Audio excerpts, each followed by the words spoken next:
السلام عليكم ورحمة الله.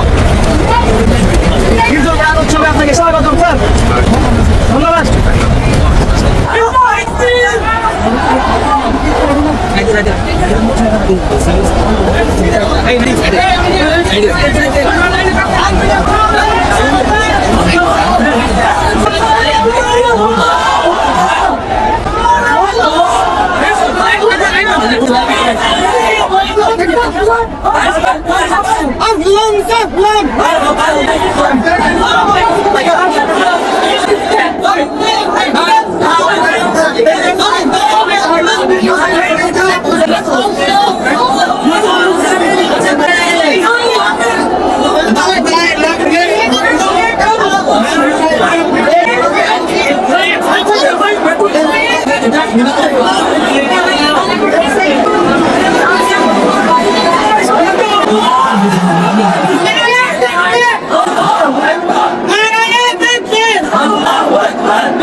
জানি সবই সবাইকে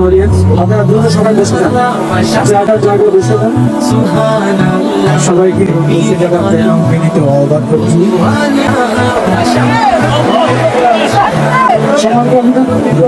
আপনারা যারা সামনে গিয়েছেন অবশ্যই শৃঙ্খলার স্বার্থে আপনারা নিচে রাখুন, শৃঙ্খলার স্বার্থে কেউ সামনে যাবেন না। আসসালামু আলাইকুম ওয়া রাহমাতুল্লাহি ওয়া বারাকাতুহু। نحمده ونصلي على رسول الكريم أما بعد فأعوذ بالله من الشيطان الرجيم بسم الله الرحمن الرحيم أفلا يتدبرون القرآن أم على قلوب أقفالها صدق الله العظيم رب اشرح لي صدري ويسر لي أمري واحلل عقدة من لساني يفقه قولي তানজিমুল উম্মাহ ফাউন্ডেশন কর্তৃক আয়োজিত 13তম হিফজুল কোরআন অ্যাওয়ার্ডের আজকের এই চমৎকার আয়োজনে, এই চমৎকার অনুষ্ঠানে আপনারা যারা উপস্থিত হয়েছেন আপনাদের সবাইকে জানাচ্ছি আন্তরিক শুভেচ্ছা এবং মোবারকবাদ। আহলান ওয়া সাহলান ওয়া মারহাবান বিকুম ফি হাযা আল-লিকা আত-তাইয়্যিব আল-মুবারাক। আমি শুরুতে আল্লাহ রাব্বুল ইজ্জা ওয়াল জালালের দরবারে শুকরিয়া জ্ঞাপন করছি, যিনি আমাদেরকে এরকম চমৎকার একটি বরকতময় প্রোগ্রামে একত্রিত করেছেন। আমরা সবাই পড়ছি কালিমাতু শুকর আলহামদুলিল্লাহ। আল্লাহ তাআলার দরবারে শুকরিয়া জ্ঞাপনের পাশাপাশি আমি আজকের প্রোগ্রামের যারা অর্গানাইজার, আয়োজক, তাদেরকে অন্তরের অন্তঃস্থল থেকে শুকরিয়া জানাতে চাই। এরকম চমৎকার প্রোগ্রামে আমাকে ইনভাইট করবার জন্য আমি অত্যন্ত সম্মানিত বোধ করছি। এরকম চমৎকার একটি কোরআনের প্রোগ্রামে অংশগ্রহণ করার সুযোগ পেয়ে আজকের প্রোগ্রামে উপস্থিত আছেন তানজিমুল উম্মাহ ফাউন্ডেশনের সম্মানিত পরিচালনা পর্ষদ, উপস্থিত আছেন তানজিমুল উম্মাহ ফাউন্ডেশনের সম্মানিত শিক্ষকবৃন্দ, শুভাকাঙ্ক্ষীবৃন্দ, অভিভাবক মণ্ডলী এবং হেফজ কমপ্লিট করা শিক্ষার্থী বন্ধুরা, সাংবাদিক বন্ধুরা, ভলান্টিয়ার্স, আমি সবাইকে আবারও অন্তরের অন্তঃস্থল থেকে শুভেচ্ছা জানিয়ে শুরু করছি। শুরুতে আমি আজকের প্রোগ্রামের যারা মধ্যমণি, যারা হুফাজুল কোরআন, যারা অ্যাওয়ার্ড রিসিভ করেছে, তাদেরকে আমি অফিসিয়ালি কংগ্রেচুলেট করতে চাই, অভিনন্দন জানাতে চাই যে তোমরা অনেক বড় একটি অর্জন ইতিমধ্যে সম্পন্ন করেছো, আলহামদুলিল্লাহ। এটা একটা হিউজ মাইলস্টোন। এটা যে কত বড় একটা নেয়ামা বা সৌভাগ্য, এটা কল্পনা করা যায় না। যে কোরআনকে বলা হয় এটা বিয়ন্ডলেস, বাউন্ডলেস, বটমলেস, মহাবিশ্বের মহাবিশ্বয় মহাগ্রন্থ আল কোরআন আল কারীমকে তোমরা তোমাদের সিনায় ধারণ করেছো। এটা অনেক বড় সৌভাগ্যের একটা ব্যাপার। আল্লাহ তাআলা ইরশাদ করছেন, ইন্না নাহনু নাযালনা যিকরা ওয়া ইন্না লাহু লাহাফিযুন। নিশ্চয়ই আমি এই কোরআনকে নাজিল করেছি এবং এই কোরআন আল কারীমকে সংরক্ষণের দায়িত্ব আমি নিজেই নিয়েছি। কোরআন আল কারীমকে পৃথিবীতে প্রিজার্ভ করা বা সংরক্ষণ করা, এটা আল্লাহ তাআলা তোমাদের মাধ্যমে করেছে। আলহামদুলিল্লাহ সুম্মা আলহামদুলিল্লাহ। এটা অনেক বড় সৌভাগ্যের ব্যাপার এবং সবার নসিবে এটা থাকে না। যাদেরকে আল্লাহ তাআলা পছন্দ করেন, যারা চুজ পার্সোনালিটি টু আল্লাহ সুবহানাহু ওয়া তাআলা, শুধুমাত্র কেবলমাত্র একমাত্র তাদেরকেই আল্লাহ তাআলা এই সৌভাগ্য দান করেন।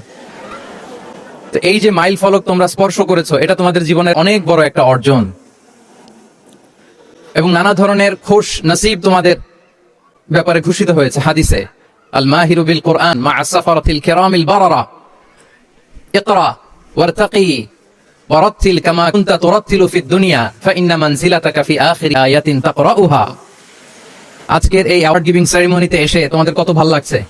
সবার চেয়ে তোমরা আলাদা, স্পেশাল পোশাক তোমাদের জন্য ক্রেস্ট দেয়া হয়েছে, সামনে এসে ফটো সেশনে অংশগ্রহণ করছো। এর চেয়ে অনেক বড় একটা কনফারেন্সে, এর চেয়ে অনেক বড় একটা কনভেনশন হলে, এর চেয়ে অনেক বড় আয়োজন করে সেদিন তোমাদেরকে বলা হবে ইকরা ওয়ারতাকি ওয়ারাতিল কামা কুনতা তুরাতিলু ফিদ দুনিয়া। পড়ো, ধীরস্থির ভাবে পড়ো, যেমনি দুনিয়াতে পড়তে তার তিলের সাথে। ঠিক যতটুকু পড়বে ততটুকু করবা, আল্লাহ সান্নিধ্য তোমরা পাবে। যতটুকু পড়বে ঠিক ততটুকু জান্নাতে তোমাদের ভবনগুলো উঁচু হতে থাকবে। আল্লাহু আকবার।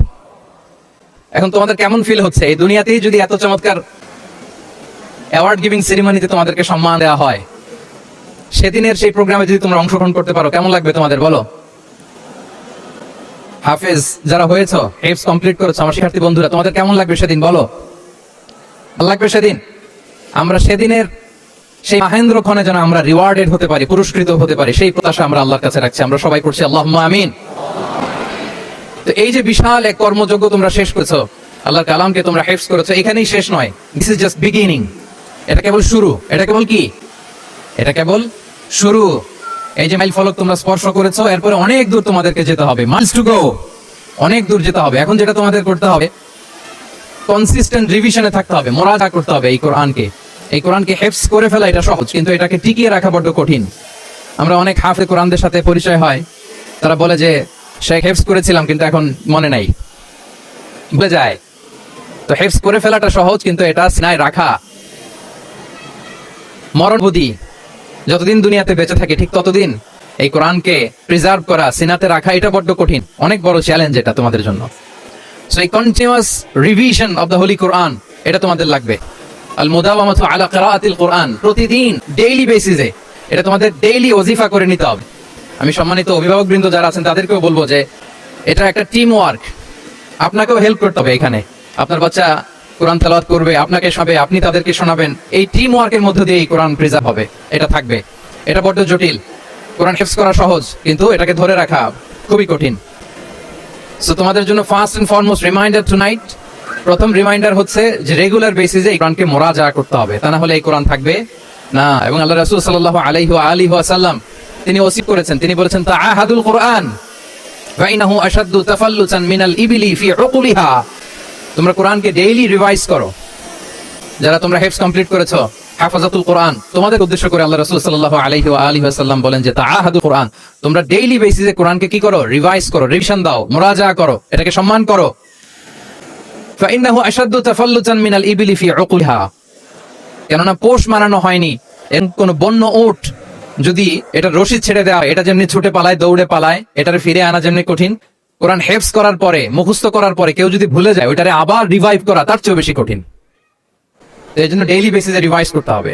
এবং আল্লাহ রাসূল সাল্লাল্লাহু আলাইহি ওয়া আলিহি ওয়াসাল্লাম তিনিও যাতে ভুলে না যান, বারবার কোরআন পড়তেন, বারবার রিভাইজ করতেন। রাসূল সাল্লাল্লাহু আলাইহি ওয়াসাল্লামের কষ্ট হয়ে যেত, ফলে আল্লাহ তাআলা বলেছেন লা তুহাররিক বিহি লিসানাকা লিতা'জালা বিহি ইন্না আলাইনা জামাআহু ওয়া কুরআনা ফাইদা ক্বরানাহু ফাত্তাবি' কুরআনা। নবী তাড়াহুড়ো করে, এত কষ্ট, এত প্রেসার আপনার উপর নেওয়ার দরকার নেই, আমি আপনাকে পড়িয়ে দেব। জিবরিল যখন পড়ে শুধু ফলো করেন, সেটা একবার পড়ে নিন, মুখস্থ আমি আল্লাহ করে দেব। সানুকরিউকা ফালা তানসা, আপনি আর ভুলবেন না। এরপরে আল্লাহ রাসূল সাল্লাল্লাহু আলাইহি ওয়া আলিহি ওয়াসাল্লাম রেগুলার বেসিসে কোরআন পড়তেন, সাহাবাদেরকে কোরআন শোনাতেন, আবার সাহাবাদের কাছ থেকে কোরআন শুনতেন। সে কোরআনকে যদি তোমরা তোমাদের সিনায় আজীবনের জন্য রেখে দিতে চাও সযত্নে, তোমাদেরকে রিভিশন দিতে হবে। এখন খুব বেশি বেশি revise and revise, revise after revise তোমাকে দিতে হবে। এবং সারা বছর কোরআনের যতটুকু নাজিল হতো, আল্লাহ রাসূল সাল্লাল্লাহু আলাইহি ওয়া আলিহি ওয়াসাল্লাম রমাদান আল মুবারাকে জিবরিল আলাইহিস সালামের সাথে রিভিশন করতেন। সারা বছর যা নাজিল হলো এটা আল্লাহ রাসূল সাল্লাল্লাহু আলাইহি ওয়াসাল্লাম জিবরিল আলাইহিস সালামকে শোনাতেন, আবার জিবরিল আলাইহিস সালাম আল্লাহ রাসূল সাল্লাল্লাহু আলাইহি ওয়াসাল্লামকে অতটুকু শোনাতেন। যে বছর তিনি ইন্তেকাল করেন, ওই বছর দুইবার তিনি গোটা কোরআনকে জিবরিল আলাইহিস সালামের সামনে পেশ করেছেন, শুনিয়েছেন। আবার জিবরিল আলাইহিস সালাম দুইবার আল্লাহর হাবিব সাল্লাল্লাহু আলাইহি ওয়া আলিহি ওয়াসাল্লামকে শুনিয়েছেন। আল্লাহু আকবার। জ্ঞানী হয়ে উঠি। তাহলে জ্ঞানার্জনের জন্য অপরিহার্য কয়টা বিষয় বলেছিলাম? মনে আছে না? ঘটনা শুনতে শুনতে কয়টা মোট? 1 নম্বরে বিনয়। আমরা বিনয়ী হব। আওয়াজ করে বলি, আমরা কি হব? আমরা বিনয়ী হব। এই যে আমরা কোরআন হেফজ করলাম, এরপরে তুমি যদি বুখারী হেফজ করো, মুসলিম হেফজ করো, এটা তোমার বাহ্যিক জ্ঞান অর্জন হয়েছে। জ্ঞানের দুইটা সাইড, একটা ইন্টারনাল নলেজ আর একটা হচ্ছে এক্সটার্নাল নলেজ। বাহ্যিক জ্ঞান এটা হয়েছে, আরেকটা আছে ইন্টারনাল নলেজ, এটাকে বলে অন্তর্নিহিত জ্ঞান। ইলমে লাদুন্নি ওয়া আল্লামনাহু মিন লাদুন্না ইলমা। এইটা শুধু কোরআন হেফজ করলেই হয় না, এটা কোরআন পড়ার পরে, হাদিস পড়ার পরে, এগুলোর উপর আমল করার পরে, বছরের পর বছর সাধনা করার পরে আল্লাহ তাআলা কোনো ব্যক্তিকে ইলমের নূর দেন। এটা এত সহজ না। আমরা এক্সটার্নাল নলেজ, বাহ্যিক জ্ঞান খুব সহজেই রিসিভ করতে পারি, কিন্তু ইন্টারনাল নলেজ, যেটা অন্তর্নিহিত জ্ঞান, যেটা তোমার দূরদৃষ্টি বাড়াবে, তোমার ফেরাসা বাড়াবে, তোমার বিচক্ষণতা বাড়াবে, তোমার ফার সাইটেডনেস বাড়াবে, ওই অন্তর্নিহিত জ্ঞানের জন্য বছরের পর বছর সাধনা করতে হয়। সো আমার জন্য বিনয়ী হয়, এটা হচ্ছে নাম্বার 1। 2 নাম্বার কি বলেছিলাম? সফর। আনজুরু কাইফা কানা আকিবাতুল মুকাজ্জিবিন। আল্লাহ বলে সফর করো, সিরু ফিল আরদ, ট্রাভেল করো। ট্রাভেল করলে তোমার চোখ খুলে যাবে। তুমি যদি পেট্রাতে যাও, জর্ডানের পেট্রায়, তোমার চোখ খুলে যাবে। তুমি যদি ফেরাউনের লাশ দেখে আসো, তুমি অবাক হয়ে যাবে। তুমি যদি জর্ডানের ডেড সি ঘুরে আসো, তুমি অবাক হয়ে যাবে। 1000টা বই পড়ে তুমি ওই জ্ঞান অর্জন করতে পারবে না, যেই জ্ঞান তুমি ট্রাভেলিং করে অর্জন করতে পারবে। তাহলে ভ্রমণ করতে হবে। আর 3 নম্বরে কি বলেছিলাম? সবর, মানে হার্ড ওয়ার্কিং হইতে হবে। পরিশ্রমের কোনো বিকল্প নাই। There is no alternative to be hard working. কোনো বিকল্প নেই, হার্ডওয়ার্ক তোমাকে করতেই হবে। এটাই সবর। এই 3টা প্রশিক্ষণই আল্লাহ তাআলা মুসা আলাইহিস সালামকে দিয়েছিলেন। লম্বা ঘটনা, তিনি খিজির আলাইহিস সালামের সাথে সফরও করেছেন, ওনার কাছে যে বিনয়ী হয়েছেন, তারপরে বারবার উনি ধৈর্যহারা হয়ে যাচ্ছিলেন, আল্লাহ ধৈর্যেরও পরীক্ষা নিয়েছেন। তাহলে বিনয়, সফর এবং সবর, এই 3টা জিনিস জ্ঞানার্জনের জন্য অপরিহার্য। এই ফিচারগুলো দিয়ে, এই ক্যারেক্টারিস্টিক্সগুলো দিয়ে যেন আল্লাহ তাআলা আমাদেরকে ধন্য করে। আমরা সবাই পড়ি আমিন। আমরা আল্লাহর কোরআনকে যেভাবে হৃদয়ে ধারণ করতে পেরেছি, আমরা যেন কোরআনের তাদাব্বুরের মধ্য দিয়ে, কোরআনের রিফ্লেকশনগুলোর সাথে নিজেদের অ্যাটাচমেন্ট বাড়ানোর মধ্য দিয়ে আলোকিত মানুষ হতে পারি। আল্লাহ তাআলা আমাদেরকে তৌফিক দান করুক। আমি আবারও তানজিমুল উম্মাহ ফাউন্ডেশনকে অন্তরের অন্তঃস্থল থেকে শুভেচ্ছা জানিয়ে, এবং তোমাদের যে এই চমৎকার সাফল্য, এই সাফল্যর ধারাবাহিকতা কামনা করে, তোমাদের জন্য প্রাণ ঢালা অফুরান দোয়া এবং ভালোবাসা রেখে আমার সংক্ষিপ্ত আলোচনা এখানেই শেষ করছি। আল্লাহ তাআলা আমাদের সবাইকে কথাগুলো বোঝার ও আমল করার তৌফিক দান করুক। হাদা মা ইনদি ওয়াল ইলমু ইনদাল্লাহি আলাইহি তাওয়াক্কালতু ওয়া ইলাইহি উনীব। আসসালামু আলাইকুম ওয়া রাহমাতুল্লাহি ওয়া বারাকাতুহু।